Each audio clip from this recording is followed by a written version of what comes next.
Hello, my name is Lieutenant William Wan with the Maui Police Department Community Relations Section. I'm the Public Information Officer.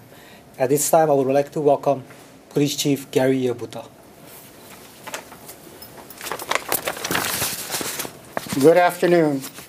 Today, the Maui Police Department will do its best to provide public information relating to two missing women from our community, Maria Monsalve and Carly Scott. Both of these investigations remain paramount of concern and our department's highest priority. I wish to thank the volunteers assisting law enforcement agencies, the Maui Fire Department, the County of Maui Civil Defense, and the families and friends of Maria Monsalve and Carly Scott, all of whom have given and continue to give their best efforts and interests in the police's determination to find resolve to the disappearance of these two women.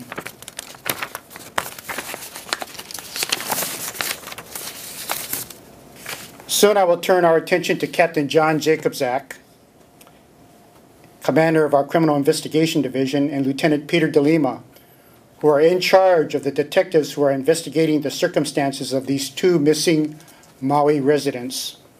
After which, Mayor Awakawa will be speaking to you, and then we will all answer questions relating to these missing persons by Captain John Jacobzak and Lieutenant DeLima. Lastly, I am proud of the police officers, crime scene investigators, and civilian staff of the Maui Police Department for their dedication and spirited drive in the searching and investigative operations involving these missing women, Maria Monsalve and Carly Scott. I see their efforts each day and night when they return from a search, only to return again after a much-needed rest. Captain John Jacobzak and Lieutenant DeLima, please come up.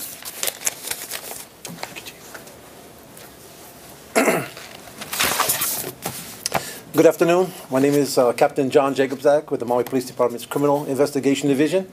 Along with me is my Lieutenant Peter DeLima. Before I start, good afternoon to the Chief, staff, media, as well as Mayor Arakawa. Before we start, well, as I start here, I want to give a little background as to what, for the reason why we're here. The first case on January 14th, approximately 1:16 p.m., Maria Monsalve was reported missing by her daughter, Alexis Felicilda. Monsalve was last seen on the 12th of January at about 10 p.m.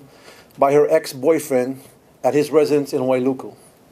The ex-boyfriend was identified as Bernard Brown.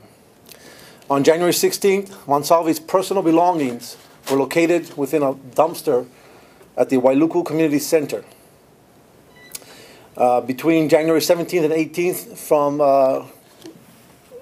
information and tips we received from the public and community, searches of the Waipoli Road area were conducted, which included search dogs from the Hawaii Civil Defense, as well as members of our detective division and our special response team.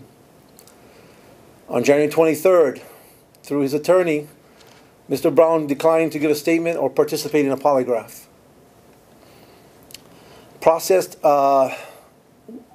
Through this time, we also have processed Ms. Monsalve's residence and vehicle for possible evidence.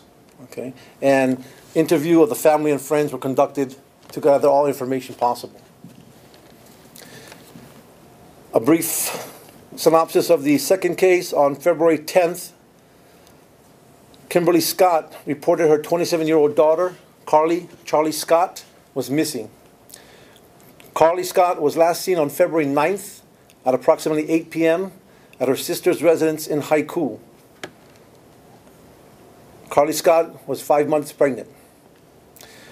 Scott's vehicle, a silver 1997 Toyota 4Runner, license plate MDE 889, was also with her at the time she was reported missing. On February 12th, Carly Scott's vehicle was located in the Piahi area. The vehicle was located burnt, as it had been torched by someone, but it was positively identified as belonging to her. On February 13th, a private search party located clothing and personal items identified by family members as belonging to Carly Scott. The items were recovered as evidence by police and submitted for processing. Both incidents at this time remain under investigation. That's a little brief synopsis on both cases involving the missing persons. Again, there are similarities to these cases, but we do not believe they are connected in any way, except for being that there's two females, both last seen by ex-boyfriends. There's no evidence to suggest that these cases are linked. As the chief has mentioned, numerous searches have been conducted throughout Maui through tips, leads, and other information from other sources, including FBI, that we have done to locate these two women. We will continue to conduct these searches and follow all leads as they appear or they come in. We encourage the community, the public, to call with any information they have, no matter how minute or how small they believe it is, because we'll follow up on every lead or tip. At this time, Chief.